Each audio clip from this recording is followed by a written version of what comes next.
ਛੱਡ ਦੇ ਹਸਤੀ ਵਿੱਚ ਆ ਜਾ ਮਸਤੀ, ਮਨਾ ਕਰ ਲੈ ਸਫ਼ਰ ਸੁਖਾਲੇ। ਮਤ ਤਤਾਂ ਦੀ ਨਿਰਾਹੀ ਘਾਟਾ ਵਿੱਚ ਬੁੱਧ ਵਿਵੇਕ ਉਜਾਲੇ।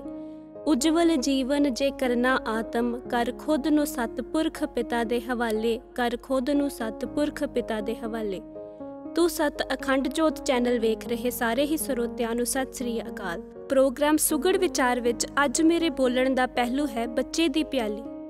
ਅਕਸਰ ਹੀ ਰੂਹਾਨੀਅਤ ਦੇ ਰਸਤੇ ਤੁਰੇ ਇਨਸਾਨ ਦੀ ਚਾਹਨਾ ਹੁੰਦੀ ਹੈ ਕਿ ਉਹ ਪਰਮਾਤਮਾ ਨੂੰ ਪੂਰੋ ਪੂਰ ਜਾਣੇ, ਪਰ ਇਨਸਾਨ ਦੀ ਸਮਝ, ਇਨਸਾਨ ਦੀ ਬੁੱਧ ਇੰਨੀ ਵਿਰਾਟ ਨਹੀਂ ਹੁੰਦੀ ਕਿ ਉਹ ਉਸ ਵਿਰਾਟ ਸਰੂਪ ਦੀ ਵਿਰਾਟਤਾ ਨੂੰ ਪੂਰਾ ਜਾਣ ਸਕੇ।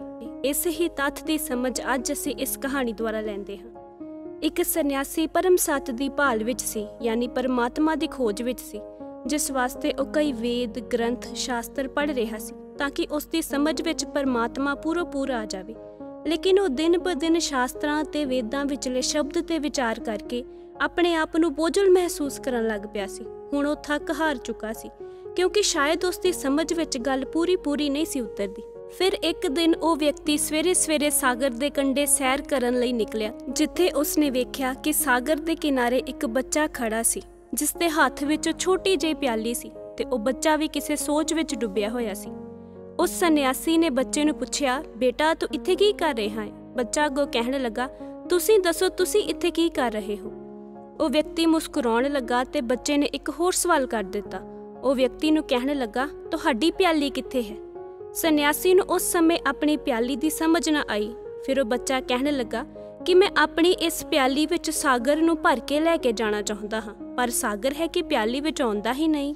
ਜਦੋਂ ਵਿਅਕਤੀ ਨੇ ਬੱਚੇ ਦੇ ਮੂੰਹੋਂ ਇਹ ਲਫ਼ਜ਼ ਸੁਣੇ ਤਾਂ ਉਸ ਦੀ ਸੋਚ ਵਿੱਚ ਗਿਆਨ ਦੀ ਨੁਹਾਰ ਫੁੱਟੀ ਤੇ ਉਸ ਨੂੰ ਸਮਝ ਆਈ ਕਿ ਜਿਸ ਤਰ੍ਹਾਂ ਇਹ ਬੱਚਾ ਆਪਣੀ ਬੱਚਾ ਬੁੱਧੀ ਨਾਲ ਸਾਗਰ ਨੂੰ ਪਿਆਲੀ ਵਿੱਚ ਭਰਨ ਦੀ ਸੋਚ ਰਿਹਾ ਹੈ, ਜੋ ਕਿ ਅਸੰਭਵ ਹੈ, ਇਸੇ ਹੀ ਤਰ੍ਹਾਂ ਮੈਂ ਵੀ ਇਸ ਬੱਚੇ ਵਾਂਗ ਹੀ ਉਸ ਵਿਰਾਟ ਸਾਗਰ ਸਰੂਪ ਪਰਮਾਤਮਾ ਨੂੰ ਆਪਣੀ ਛੋਟੀ ਬੁੱਧੀ ਦੀ ਪਿਆਲੀ ਵਿੱਚ ਭਰਨ ਦੀ ਕੋਸ਼ਿਸ਼ ਕਰ ਰਿਹਾ ਹਾਂ। ਫਿਰ ਜਦੋਂ ਉਸ ਵਿਅਕਤੀ ਨੇ ਬੱਚੇ ਨੂੰ ਸਮਝਾਇਆ ਕਿ ਸਾਗਰ ਪਿਆਲੀ ਵਿੱਚ ਨਹੀਂ ਭਰਿਆ ਜਾ ਸਕਦਾ, ਤੇ ਬੱਚਾ ਅੱਗੋਂ ਕਹਿਣ ਲੱਗਾ ਕਿ ਫਿਰ ਮੈਂ ਆਪਣੀ ਪਿਆਲੀ ਹੀ ਸਾਗਰ ਵਿੱਚ ਰੱਖ ਦਿੰਦਾ ਹਾਂ।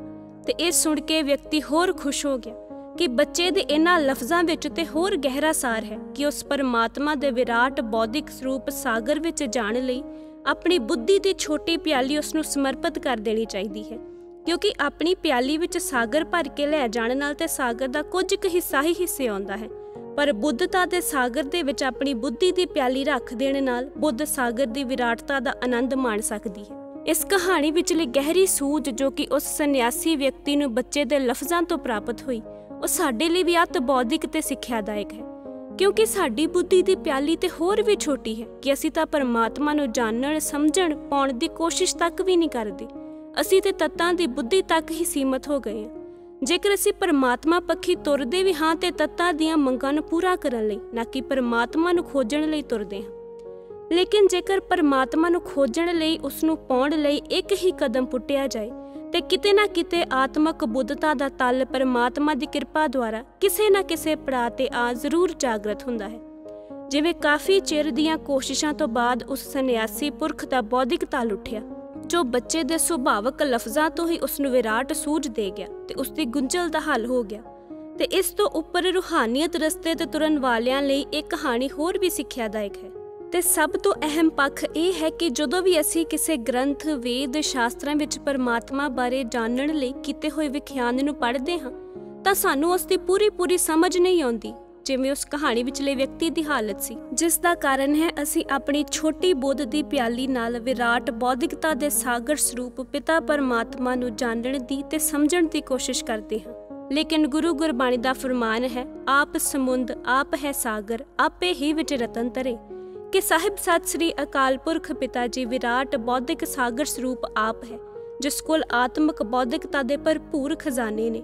ਇਹਨਾਂ ਬੁੱਧਤਾ ਦੇ ਖਜ਼ਾਨਿਆਂ ਨਾਲ ਹੀ ਪਰਮਾਤਮਾ ਨੂੰ, ਉਸ ਪਰਮ ਸੱਤ ਨੂੰ ਜਾਣਿਆ ਜਾ ਸਕਦਾ ਹੈ। ਲੇਕਿਨ ਪੰਜ ਤੱਤਾਂ ਦੇ ਭਾਂਡੇ ਦੀ ਛੋਟੀ ਬੁੱਧੀ ਦੀ ਪਿਆਲੀ ਵਿੱਚ ਉਸ ਭਰਪੂਰ ਬੌਧਿਕਤਾ ਦੇ ਸਾਗਰ ਦਾ ਭਰਿਆ ਜਾਣਾ ਅਸੰਭਵ ਹੈ। ਸੋ ਪਰਮਾਤਮਾ ਨੂੰ ਜਾਣਨ ਲਈ, ਪਰਮ ਸੱਤ ਨੂੰ ਪੂਰ ਉਪਲਬਧ ਹੋਣ ਲਈ ਆਪਣੀ ਬੁੱਧੀ ਦੀ ਪਿਆਲੀ ਨੂੰ ਆਪਣੇ ਮੂਲ ਸਾਹਿਬ ਸਤਿ ਸ੍ਰੀ ਅਕਾਲ ਪੁਰਖ ਪਿਤਾ ਜੀ ਦੀ ਸ਼ਰਨ ਵਿੱਚ ਆਪਣੇ ਪਿਤਾ ਨੂੰ ਸਮਰਪਿਤ ਕਰ ਦੇਣਾ ਚਾਹੀਦਾ ਹੈ, ਤਾਂ ਜੋ ਇਹ ਛੋਟੀ ਬੁੱਧੀ ਦੀ ਪਿਆਲੀ ਵਿਰਾਟ ਬੌਧਿਕਤਾ ਦੇ ਸਾਗਰ ਵਿੱਚ ਠਹਿਰ ਕੇ ਉਸਦੀ ਗਹਿਰਾਈ ਤੱਕ ਪਹੁੰਚ ਉਸਦੇ ਅਣਮੁੱਲੇ ਸਰੂਪ ਤੋਂ ਜਾਣਕਾਰ ਹੋ ਸਕੇ। ਸਤਿ